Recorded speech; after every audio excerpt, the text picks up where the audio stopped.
Welcome back to our course on programmable logic controllers. In today's session, Chapter 1, Lecture 3, we're going to build on what we've already learned about PLC components and programming basics. So far, we've discussed what a PLC is, how it compares to traditional relay-based systems, and the major parts that make up a controller: the power supply, CPU, I/O modules, and programming devices. We've also introduced the idea of a program and how ladder logic instructions are used to control real-world processes. In this lecture, we'll take the next step and look more closely at how PLCs interact with industrial systems. We'll explore examples of how inputs and outputs connect to real processes, and we'll examine how PLCs are applied in practical automation tasks, such as the one shown here with process tanks and valves. By the end of this lecture, you should have a clearer picture of how the concepts we've discussed come together to create real industrial control systems, and why PLCs are the backbone of modern automation. To get an idea of how a PLC operates, consider the simple process control problem illustrated in this diagram. Here, a mixer motor is to be used to automatically stir the liquid in a vat when the temperature and pressure reach preset values.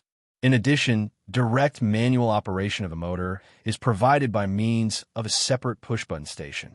The process is monitored with temperature and pressure sensor switches that close their respective contacts when conditions reach their preset values. This control problem can be solved using the relays as shown in the relay ladder diagram below. In the top ladder rung, the pressure switch and temperature switch are wired in series. This means both must be closed on for current to flow. In the second rung, the manual push button is connected in parallel with the sensors. This allows the operator to energize the motor starter coil independently. Therefore, the motor starter coil, M, is energized when both the pressure and temperature switches are closed or when the manual push button is pressed. Now let's look at how a programmable logic controller might be used for this application. The same field devices, the pressure switch, temperature switch, and manual push button, are used, but instead of wiring them directly into a relay circuit, they are connected to a PLC input module. Each input device is wired into the PLC input terminals. For example, pressure switch wired to input 1, temperature switch wired to input 2, manual push button wired to input 3. These inputs are then monitored by the PLC CPU during each scan cycle. Unlike the relay circuit, the PLC does not require all the logic to be hardwired. Instead, the logic is programmed in ladder logic and stored in memory. This means changes in logic don't require rewiring, just reprogramming. In the previous slide, we looked at how the input devices, pressure switch, temperature switch, and push button, are wired into the PLC input module. Now, let's see how the motor starter coil, M, is controlled using the output module of the PLC. The motor starter coil is hardwired to one of the output terminals of the PLC output module. In this example, the starter coil is connected to output terminal 1, with power supplied from the 120 VAC line. The CPU executes the control program and then sends signals to the output module. When the program logic is true, the PLC energizes the corresponding output terminal, which in turn energizes the motor starter coil. Unlike hardwired relay logic, the wiring here is much simpler. The field device is wired only once to the output module. All the decision-making happens inside the PLC software, not in the wiring. By separating the hardware connections, inputs and outputs, from the logic program, PLCs make motor control systems more flexible, scalable, and easier to troubleshoot. Now that we've connected the input devices and output devices to the PLC, the next step is to write the control logic and enter it into the CPU's memory. This is where the real power of a PLC shows. It replaces complex wiring with simple ladder logic instructions. Here you see a ladder diagram representing our mixer problem. The pressure switch, I/1, and the temperature switch, I/2, are placed in series. The manual push button, I/3, is placed in parallel. The output coil, O/1, represents the motor starter coil. The symbols represent the instructions the PLC will execute. The numbers next to each symbol are the addresses telling the CPU exactly which physical input or output device the instruction corresponds to. For example, I/1 is the pressure switch wired into input terminal 1, and O/1 is the motor starter coil wired into output terminal 1. When the program is run, the PLC program is scanned from left to right and top to bottom, just like reading a book.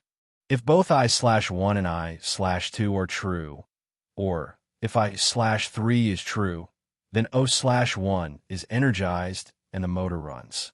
This logic exactly replicates the relay wiring we looked at earlier, but it's now all handled in software. By using instructions and addresses, we can tell the PLC exactly how to interpret the inputs and control the outputs, all without rewiring hardware. So far, we've been working with modular PLC systems, where the CPU, power supply, inputs, and outputs are all in separate modules. Here, we shift to a fixed PLC controller, where everything, the CPU, power supply, input, and output sections, are combined into one compact unit. In this diagram, you can see how the pressure switch, temperature switch, and manual push button, PB, are wired directly into the input terminals I1, I2, and I3. The motor starter coil is wired into output terminal Q1. This wiring replicates the control logic we saw earlier with relays, but the design is now simplified using a fixed PLC. Notice the symbols L1 and L2 in the diagram. These are the AC power lines that supply voltage to the control circuit and devices. L1 is the hot wire carrying live AC voltage. L2 is the return path, completing the circuit back to the source. Together, L1 and L2 form the power rails for the control circuit, providing the backbone for all operations. One of the most important features of a PLC is how easy it is to change the program.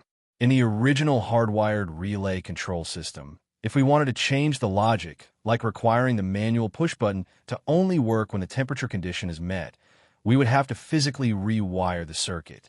That means moving wires, changing connections, and possibly adding new relays. However, with a PLC, no rewiring is required.